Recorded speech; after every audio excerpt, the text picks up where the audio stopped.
L'Iran a riposté et ils attaquent Israël.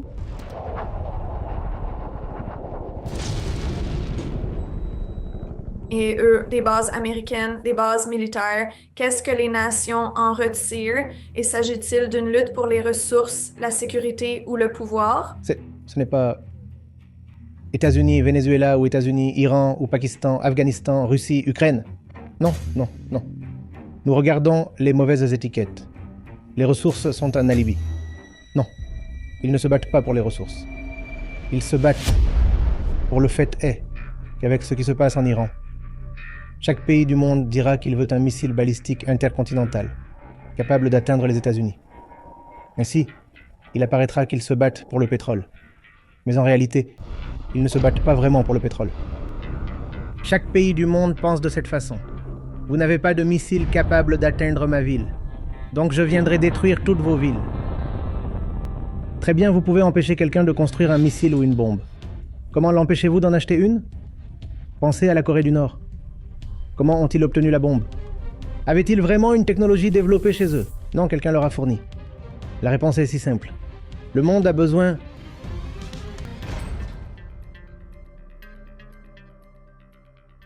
Bonjour, Acharya-ji. Je vis aux États-Unis et je vous écoute depuis très longtemps. Vous avez répondu à beaucoup de questions, mes questions dans le passé.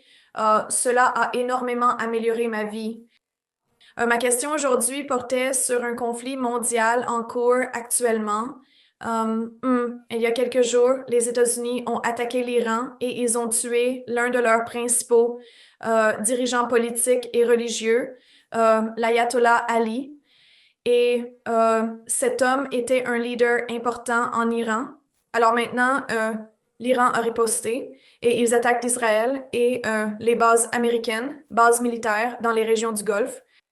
Euh, Tout cela est arrivé à un moment où il y a également tellement de tensions en ce moment entre l'Afghanistan et le Pakistan. Le Pakistan a attaqué l'Afghanistan le mois dernier. Il y a déjà des tensions entre l'Ukraine et l'Ukraine et la Russie.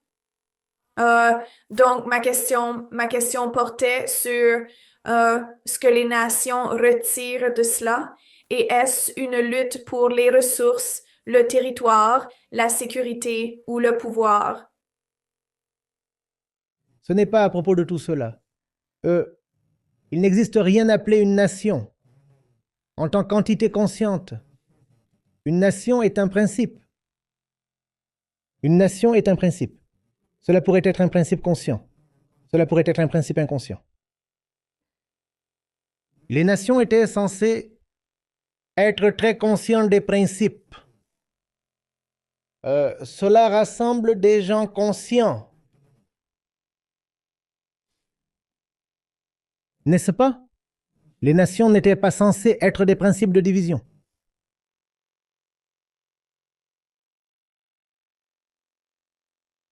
Souviens-toi, le principe est généré par l'ego. Le principe n'a pas d'autonomie en soi.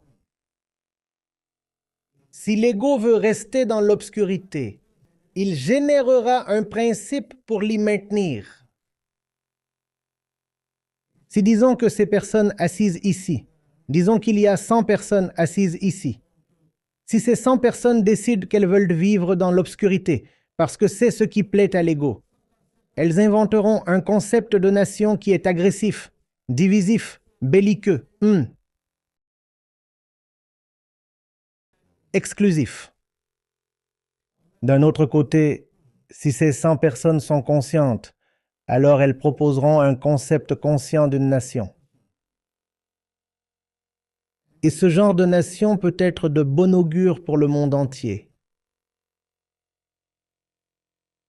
Les nations ne se battent pas.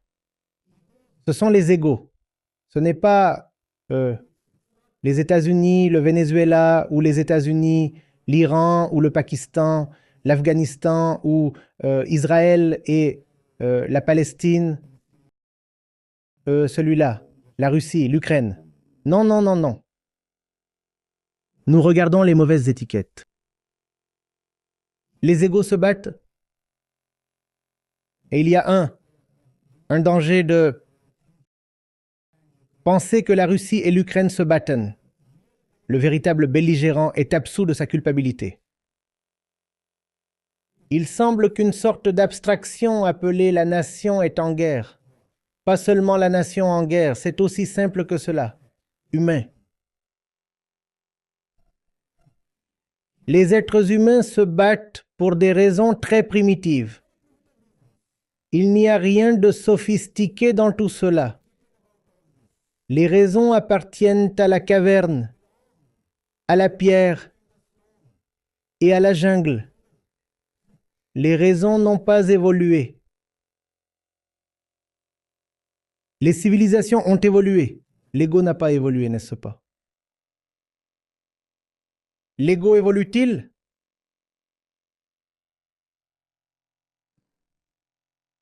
Hein? La science le fait. Les technologies le font.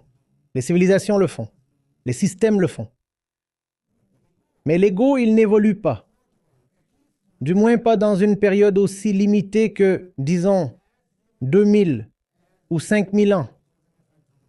C'est une période trop courte pour que même l'ego biologique évolue. Donc nous nous battons pour les mêmes raisons que l'homme préhistorique. Vous avez parlé de ressources. Non, non. Les ressources ne sont qu'un alibi. Non, ils ne se battent pas pour les ressources. Ils se battent pour l'identité. Identité. Comment est-ce une lutte pour l'identité? L'ego dit que vous devez comprendre cela. L'ego dit « je suis incomplet ».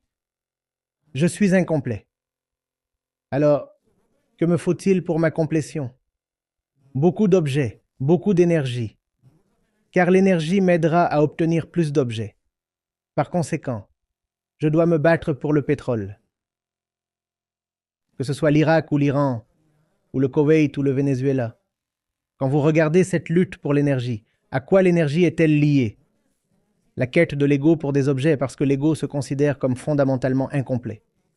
Le sujet dit « je suis incomplet ». J'ai besoin de plus en plus d'objets pour me remplir. Ainsi, il semblerait qu'ils se battent pour le pétrole. Mais en réalité, ils ne se battent pas pour le pétrole. Ils se battent pour l'identité. Comprenez-vous cela?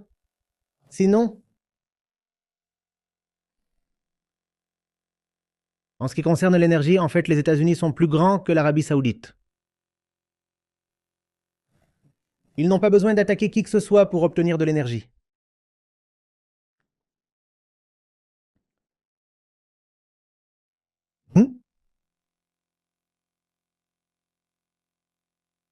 Il est peu probable que l'Iran dispose d'une arme qui atteigne jamais les États-Unis.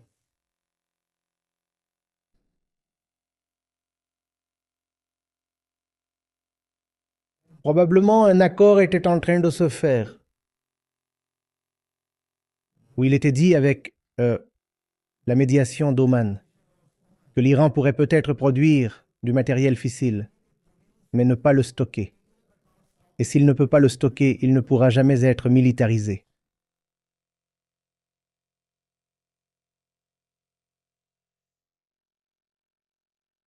Est-ce que vous comprenez qu'est-ce qui est en jeu? Consommation. J'ai besoin d'autant d'argent que possible pour pouvoir consommer autant d'objets que possible. Laisse-moi avoir de plus en plus d'énergie. Énergie et énergie. Et l'Iran a de l'énergie. Par conséquent, un gouvernement favorable est nécessaire en Iran pour que même l'énergie de l'Iran puisse être appropriée.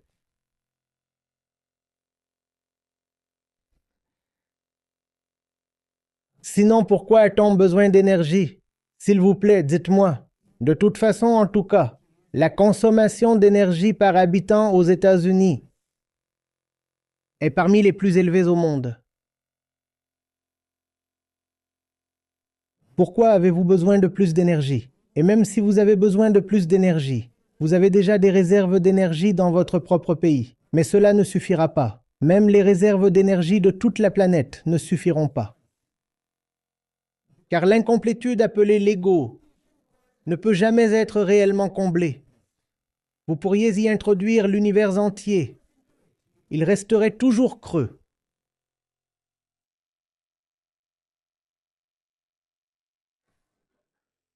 Et c'est pourquoi la diplomatie, etc., ne fonctionnera pas. Vous n'avez pas besoin de diplomatie.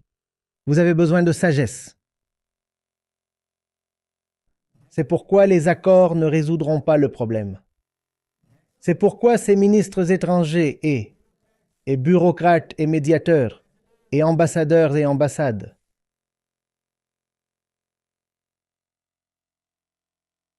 ce ne sont que du divertissement. Ils ne peuvent pas arrêter les guerres.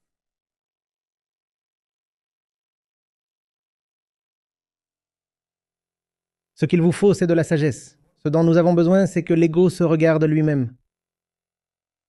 Mais nous aimons nous divertir, n'est-ce pas? Alors nous disons, non, vous voyez, le problème est géopolitique. Non, monsieur, le problème est ici, à l'intérieur, dans le cœur de l'homme. Vous voulez lui donner des étiquettes sophistiquées. Cela n'aide pas. Vous le faites depuis si longtemps. Tout ce qui reste, c'est une guerre nucléaire totale. Et après ça, plus personne ne pourra se tromper lui-même. La proposition de l'ego est de continuer à se tromper soi-même, jusqu'à ce que vous soyez soufflé dans une catastrophe nucléaire. Cela garantira que vous n'aurez jamais à faire face à la vérité. Tant que vous êtes en vie, vous avez continué à vous mentir. Et vous vous êtes menti à tel point que finalement il y a eu une explosion nucléaire. Et vous avez été anéanti. Et donc vous avez survécu à la perspective redoutable de faire face au miroir. Je me suis menti toute ma vie et ensuite, je viens de me faire exploser. C'est bien parce que même dans ma mort, je n'ai pas eu à... Regarde-moi.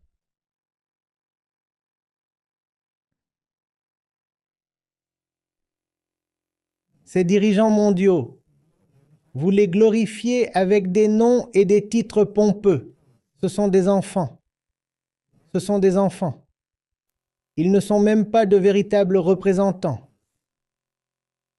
En ce qui concerne le niveau de conscience, la plupart d'entre eux sont en dessous du niveau moyen de leur propre électorat. Je ne crois pas que l'Américain moyen soit aussi bête. Ou le citoyen moyen de n'importe quel autre pays.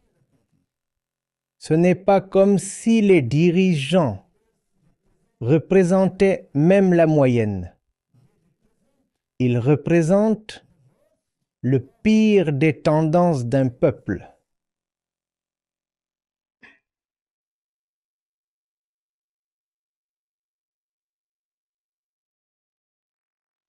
Ego. Ego. L'erreur fondamentale. L'erreur fondamentale. L'absence fondamentale de compréhension de qui est l'être humain.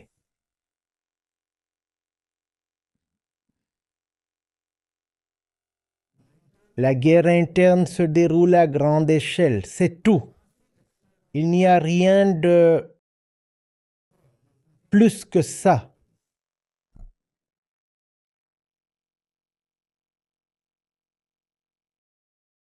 Je suis quelqu'un. J'appartiens à une nation particulière, j'ai une idéologie particulière et j'ai une religion particulière. Je suis américain. Vous êtes iranien. Je suis chrétien. Vous êtes musulman.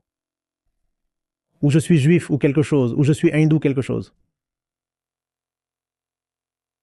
Comment puis-je me soutenir s'il n'y a personne d'autre? Donc d'autres sont nécessaires. L'ego ne peut fonctionner que dans la dualité. Retirez la dualité. L'ego disparaît. Et c'est pourquoi les séparations et les frontières sont nécessaires. Rien ne peut exister pour l'ego s'il n'y a pas de frontière. Une frontière signifie dualité. quelque chose d'un côté et son contraire de l'autre côté. Et les deux côtés célèbrent alors. Les égaux des deux côtés se délectent de la séparation, tandis que la séparation elle-même est non naturelle.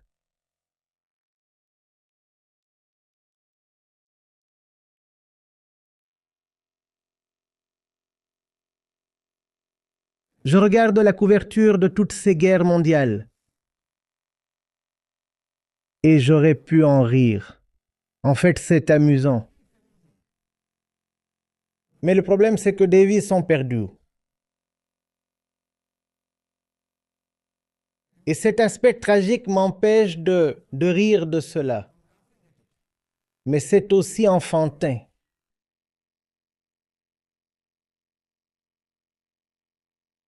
Vous comprenez? Ne vous laissez pas séduire par les grands récits. Ensuite, la Chine a fait ceci. Ensuite, l'Allemagne a fait cela. Ensuite, le Grand Empire a fait ceci. Que voulez-vous dire par le Grand Empire? Montrez-moi le Grand Empire. Où est le Grand Empire? Vous parlez d'une personne, d'un être humain. Pourquoi ne le dites-vous pas clairement? Vous parlez ici de l'ego humain. Pourquoi vous cachez-vous derrière des abstractions? Géopolitique, diplomatie, ne misez pas vos espoirs là-dessous. Ceux-ci ne réussiront pas.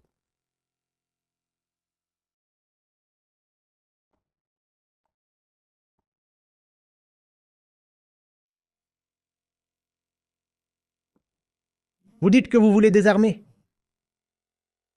Iran.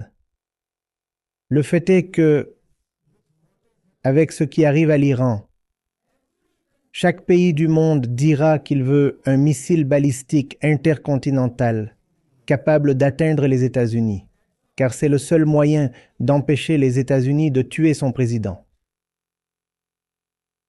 Chaque pays du monde pense de cette façon.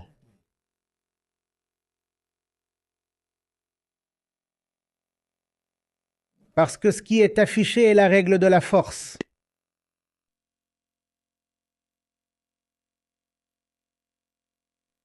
Vous n'avez pas de missile capable d'atteindre ma ville, donc je viendrai détruire toutes vos villes.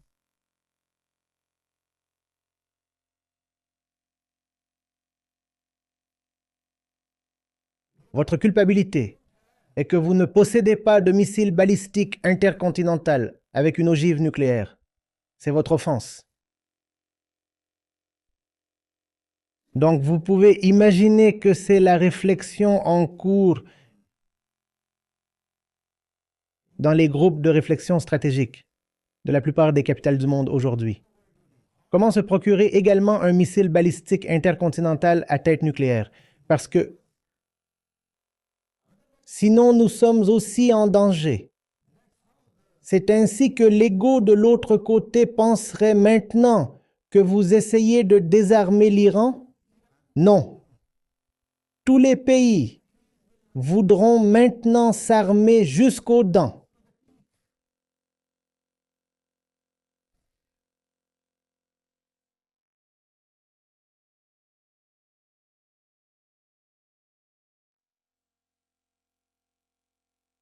Le vrai désarmement est désarmer l'ego, désenvenimer l'ego, détoxifier l'ego. À part cela, il n'y a rien qui s'appelle désarmement.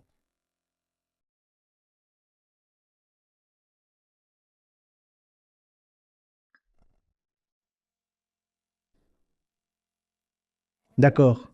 Vous pouvez empêcher quelqu'un de construire un missile et une bombe. Vous pouvez les empêcher de construire un missile dans une bombe. Comment les empêcher de s'en procurer un?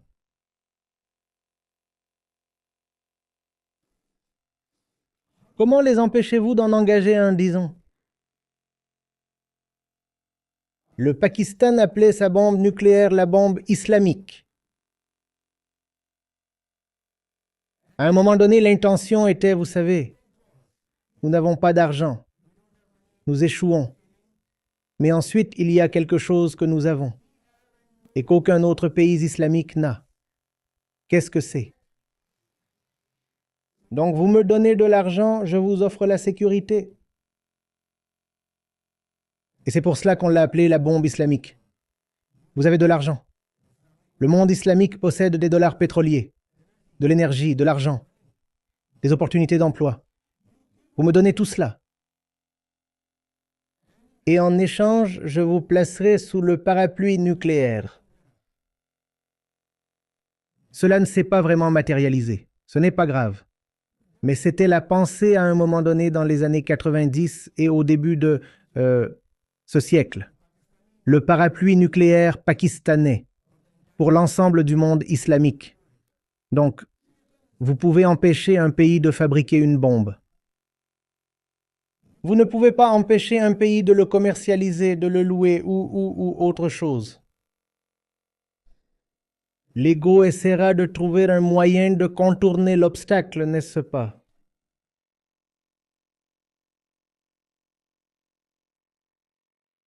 Donc toutes ces méthodes coercitives ne vont pas réussir. Nous nous rapprochons de plus en plus de l'apocalypse.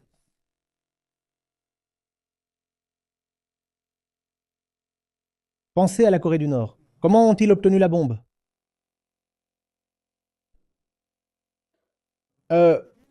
Avaient-ils vraiment une technologie maison? Non, quelqu'un leur a fourni. Et le fait est que les États-Unis ne les attaqueront pas si facilement. Ils ont la bombe et le missile tous les deux. Et cela sert d'exemple pour le monde entier.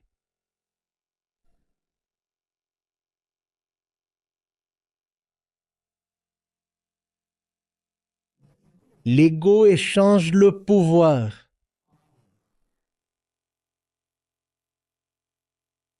Et aucun pouvoir ne pourra jamais l'assurer. Par conséquent, ce sera une quête aveugle de suprématie par le pouvoir, menant à un conflit inévitable. La seule issue est de défier l'ego lui-même. Mais cela semblerait absurde, utopique, impraticable à la plupart des gens. Peut-être que c'est utopique ou peu pratique. Une guerre nucléaire est très pratique. Vous êtes prêts à accepter cette dystopie, n'est-ce pas? La guerre nucléaire, vous êtes prêts à l'accepter. Mais quand je parle de traiter l'ego, vous appelez cela un fantasme utopique. Et si cela ne fonctionne pas, dites-moi ce qui pourrait fonctionner. Avez-vous une alternative?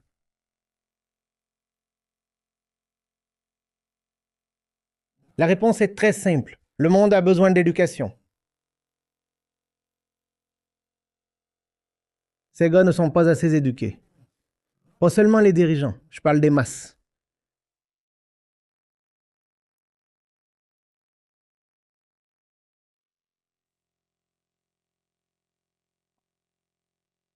Éducation intérieure, éducation de soi-même.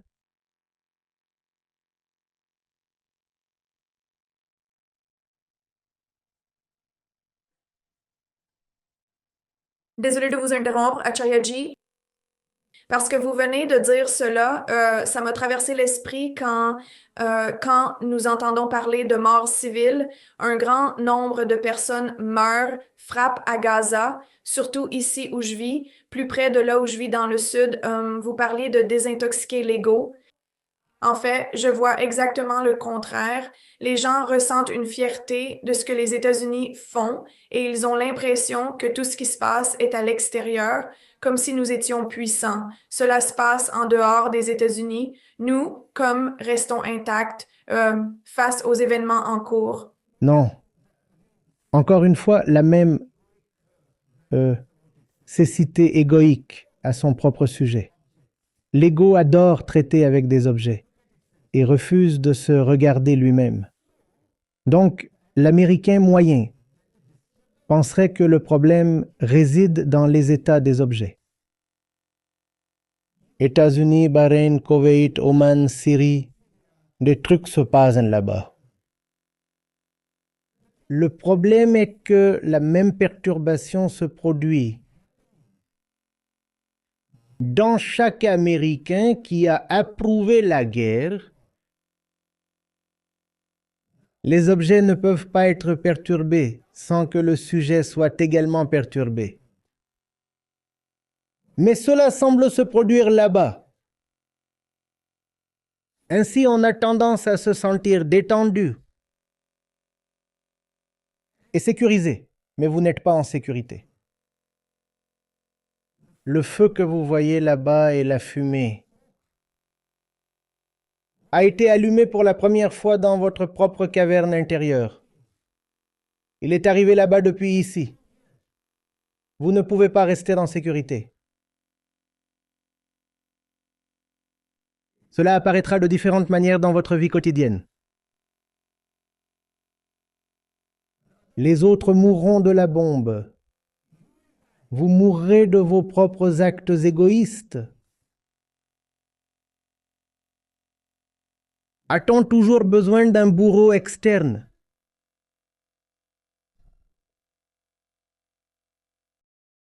A-t-on toujours besoin d'un ennemi extérieur? Alors les gens là-bas mourront parce que l'ennemi extérieur les a bombardés. Et vous vivrez assaillis et souffrants parce que vous vous bombardez de l'intérieur.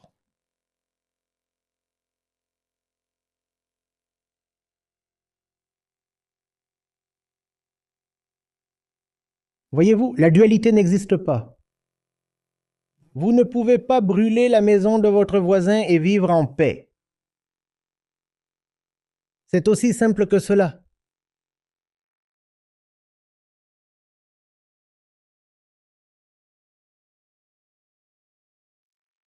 Cela a du sens car les taux de dépression et d'anxiété, Évidemment, évidemment. Et cela n'a pas de sens commun de le lier aux méfaits américains dans le monde entier. Si vous avez une épidémie de troubles mentaux aux États-Unis, il ne semble pas intuitif de la lier à ce que l'Amérique a fait dans le monde entier au cours des dernières décennies, n'est-ce pas?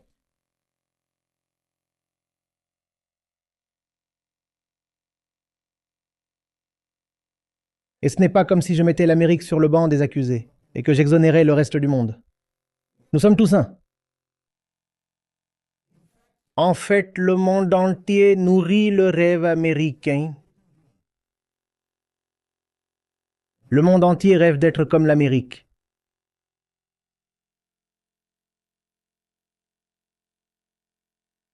Et en cela, je ne nie pas les contributions des Américains à l'éducation, à la médecine, à la technologie.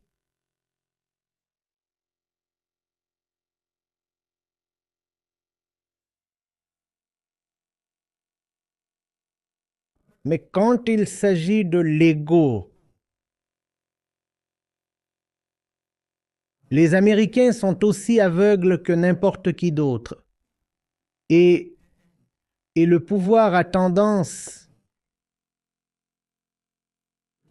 pour rendre les semi-aveugles dans une cécité totale,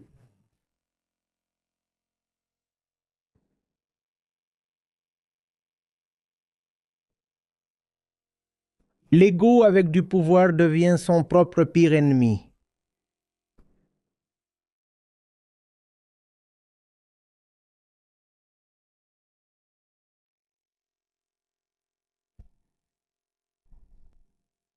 je m'appelle Saloni, je vis aux États-Unis et je pose tant de questions à Acharyaji. Aujourd'hui aussi, il a répondu à ma question que j'avais depuis très longtemps. Mes principaux apprentissages de la séance d'aujourd'hui étaient l'ego vit dans l'imagination. Cela m'a tellement parlé car je le constate tous les jours. Les gens, la plupart des gens, enfin, y compris moi, nous ne voulons pas nous rapporter directement aux faits parce que les faits sont parfois vraiment frappants. Et la plupart de nos souffrances ne sont pas causées par la réalité, elles sont causées par le fait de ne pas faire face aux faits directement. Donc, juste pour relier ça à mon expérience personnelle, je suis sûre que certains d'entre vous ont entendu parler de ce que j'ai dit dans la question que j'ai posée à Acharyaji. Il a dit quelque chose à propos de tout ce que les États-Unis font au monde extérieur cause aussi un incendie à l'intérieur et je le vois parmi mes amis et les gens que je connais ici. Ils ont beaucoup d'anxiété. Ils essaient de se distraire avec des jeux de société, des jeux vidéo. Il y a beaucoup de distractions fabriquées, beaucoup de divertissements ici. Et les gens essaient de simplement oublier ce qui se passe dans le monde.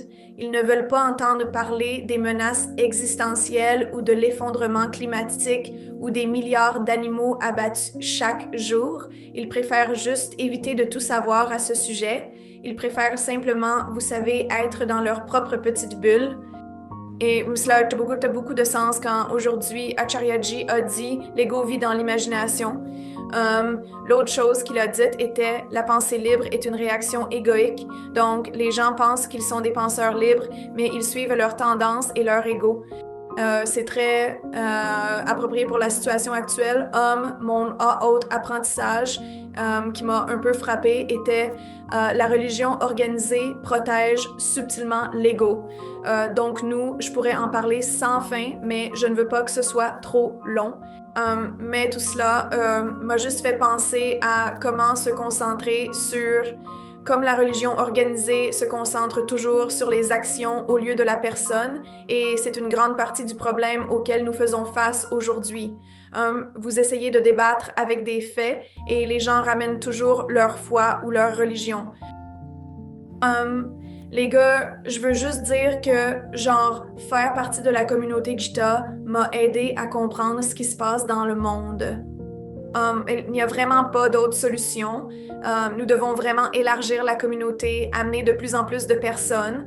Je pense que quoi que j'ai essayé en dehors de la communauté, les gens sont tellement profondément désensibilisés dans le monde d'aujourd'hui que je ne pense pas que quiconque d'autre qu'Acharyaji puisse vraiment sauver le monde et ramener les gens à la réalité.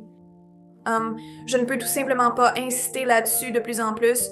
Nous devons rassembler de plus en plus de personnes dans la communauté et connecter les gens avec les enseignements d'Acharyaji. C'est tout ce que je dirais pour aujourd'hui. Merci.